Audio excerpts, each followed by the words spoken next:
भाई रोशनियों का शहर कहलाता था, मगर अब यहाँ पर गुलशन इकबाल में रोशनियाँ बहाल होती हुई नजर आ रही है। और एमएनए इस वक्त आलमगीर खान हमारे साथ मौजूद है। देखिए, किसी शहर का एक एमएनए मुझे लाकर दिखा दो जिसने पार्क का इफ्तिताह किया हो या पार्क बनवा दिया हो या कोई ग्राउंड से कब्जा खत्म करवा दिया हो। अच्छा खासा कब्जा, और वो भी 800 टैंकर माफिया। भाई टैंकर माफिया से कोई पंगा नहीं लेता। कितनी धमकियां मिली पहले तो मुझे आप ये बता दो, और कितना पैसा आपने यहाँ पे लगा दिया। मैंने तो नहीं देखा किसी एमएनए ने जो है वो कोई स्पोर्ट्स कॉम्प्लेक्स बहाल कर दिया हो, पार्क बना दिया हो। पार्क तो छोड़े, एक चौरंगी तक नहीं बनाई एमएनए ने। माशाल्लाह बड़ा अच्छा काम किया, हम आपको अप्रिशिएट करते हैं। सर बताइएगा कितनी मुजाहिमत का सामना करना पड़ा? पहले तो कोई डायरेक्ट तो धमकी वगैरह कुछ नहीं मिली। ये ज़रूर था कि उनको हटाने में, एक बार हटाया फिर आए दूसरी बार, तो 2-3 बार हमने इनको यहाँ से निकाल फेंका।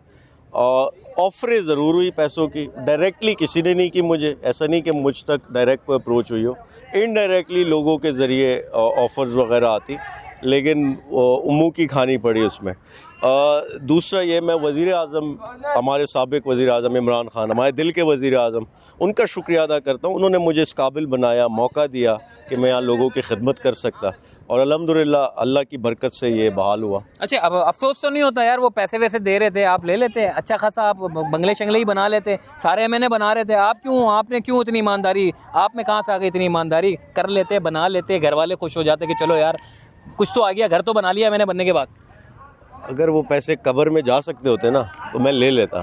अगर वो उसको वहाँ पे कोई हो जाता, कोई प्लॉट बन जाता कब्र के अंदर, वहाँ कोई आसाइश हो जाती, तो फिर ले लेता मैं। लेकिन वहाँ कुछ होना नहीं है उससे। वहाँ ना सिफारिश चल रही है, ना उससे कोई प्लॉट बनना है। मकसद सिर्फ ये, देखें, दिलों में जगह बनानी है, इज़्ज़त कमाने आए। सियासत इज़्ज़त के लिए की जाती, इंसानियत की खिदमत के लिए की जाती। कारोबार करना है तो कारोबार के लिए और बहुत से पेशे मौजूद हैं, और वो मेरी फैमिली कर रही है कारोबार। मेरा भाई कारोबार कर रहा है, हलाल की कमाई ला कर वो हम खर्च करते हैं, और जितनी ज़रूरियात है मेरी फैमिली की वो पूरी हो रही है। मुझे ज़रूरत ही नहीं है इससे ज़्यादा। तो फिर से मैं कहूँ, ये जगह जैसा आपने बताया, ना सिर्फ टैंकर माफिया बल्कि यहाँ कचरा कुंडी मौजूद थी, पूरे इलाके का डंपिंग पॉइंट था। यहाँ मंशियात फरोश बैठते थे, सड़कें टूटी फूटी थी। जब हम इलेक्शन कैंपेन में थे, यहाँ के ब्लॉक 6 गुलशन के इलाके मकीन ने कहा कि इस अजाब से जान छुड़ाएं, हमारी ख़वातीन निकल नहीं सकती थी। तो अल्लाह ने जब मौका इख्तियार दिया तो ये जगह हमने बहाल की। और आप देख सकते हैं, पहले फ़ेज़ में यहाँ क्रिकेट ग्राउंड बना, और अब यहाँ पे 2 फुटसल कोर्ट्स बनाए गए हैं। और यहाँ कोचिंग भी की जाती, यहाँ मैचेस भी होते। और ये गुलशन इकबाल का सबसे बड़ा फुटसल कोर्ट है, इससे बड़ा कोई नहीं। और ग्राउंड भी, अफसोस की बात यह, गुलशन इकबाल में वाहिद क्रिकेट ग्राउंड है।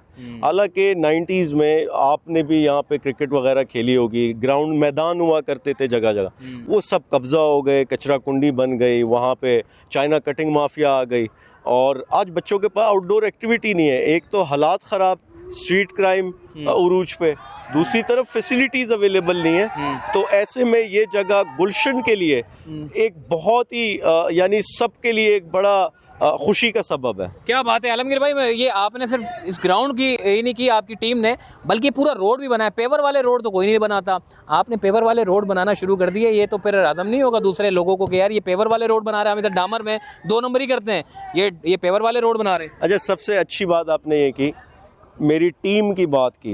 ये अकेला कोई मैं क्रेडिट का मुस्तहिक नहीं हूँ, पूरी टीम का क्रेडिट है। जो मेरे साथ नौजवान थे गुलशन के, पीटीआई के मेरे दोस्त, वो चलते फिरते बात करते, उन सब की, आ जाओ जी सामने आ जाओ कैमरामैन, उन सब की काविश, उन सब की मेहनत, यानी अगर टैंकर से हम लड़े, वो सब मेरे साथ थे, उन सब को क्रेडिट जाता है, अकेला मैं नहीं। दूसरा, आपने बिल्कुल ठीक, ये टेक्निकल बात है। पेवर और डामर वाली सड़क में जो फ़र्क आता है वो ये आता है, पेवर हमें पड़ रहा था उस वक्त की महंगाई में 210 रुपये स्क्वायर फीट, ये उस पर लागत आ रही थी। और जो डामर वाली सड़क है वो तकरीबन 160 रुपये स्क्वायर फीट हमें पड़ रही थी। इसीलिए चूँकि वो सस्ती होती और वो ज़्यादा काम हो सकता हल्के में, तो हम तरजीह उसको दे रहे थे उस वक्त। लेकिन अब ये तजर्बा हुआ, हमें एहसास हुआ कि बेशक महंगी बने, लेकिन इसकी लाइफ ज़्यादा है पेवर की। यहाँ पर सीवरेज के मसाइल हैं, वाटर बोर्ड मेंटेनेंस करता नहीं, सफाई करता नहीं रेगुलर बुनियादों पे, पानी खड़ा रहता है सड़कों पे। और डामर का दुश्मन है, साइंटिफिकली पानी दुश्मन है। डामर फट जाता, टूट जाता, पेवर को पानी से कोई फर्क नहीं पड़ता। यहाँ पेवर इसीलिए लगाया कि अगर कल को भी चूंकि यहाँ पे हाइड्रेंट है, यहाँ टैंकर्स चलते हैं तो पेवर फटेगा नहीं, टूटेगा नहीं। नंबर 1। नंबर 2 ये कि अगर आपने कोई लाइन इंस्टॉल करनी है, पानी की लाइन डालनी है, यहाँ तो रोज़ाना कभी के इलेक्ट्रिक वाले खुदाई करने आ जाते हैं, कभी सुई गैस वाले, कभी पानी वाले, कभी कोई सीवरेज वाले, तो वो डामर वाली सड़क पूरी, वो जो पैसे होते ज़ाया हो जाते हैं। आलमगीर भाई, अब जब आप वोट लेने के लिए आओगे, नेक्स्ट इलेक्शन होंगे, जब भी आप खड़े होंगे, तो मेरे ख्याल है आप ये तो कह सकते हो कि भाई मैंने जो मेरा काम नहीं था उससे तजावुज़ करके मैंने ग्राउंड भी बनवा दिए, सारी चीज़ें करवा दी। कोई एक एमएनए अब जो दूसरे जाएंगे तो आप क्या समझते हैं कैसा इम्पैक्ट पड़ेगा?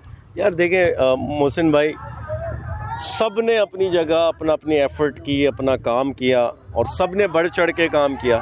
किसी के मेरे तो आपकी तरह दोस्त मौजूद हैं जो मेरा काम बता देते, दिखा देते हैं। बाकी एमएनएस के वो दोस्त इतने नहीं होते मीडिया में या उस सोशल मीडिया में जो काम दिखा सकते, बता सकते हैं। और बाकियों को इस वाली ये आर्ट भी नहीं आती कि कैसे अपने काम को प्रमोट करना, तो इसीलिए बहुत से लोगों का काम नज़र नहीं आता, बहुत सौ का नज़र आता है। एफ़र्ट सब ने किए, मेरे तहरीक इंसाफ के जितने कुलीग्स हैं कराची में, सब ने अपने इलाकों में अवाम से रिश्ता कायम किया, लोगों की रसाई थी उन तक, लोग उन तक पहुंच सकते थे। माजी के एमएनएस दुबई मलेशिया बैठे होते थे, बंगलों में होते थे, लोग मिल नहीं सकते थे। हमारे एमएनएस लोगों की रीच में थे और जिसको जहां फंड्स मिले, इख्तियार मिले, लोगों के काम भी किए और ये उनके इलाका मकीन बेहतर बताएंगे। बहुत शुक्रिया जी। ये इमरान खान स्पोर्ट्स कॉम्प्लेक्स था और ये माजी में जिस तरीके से आपको कहानी बताई कि किस तरह बुरा हाल था।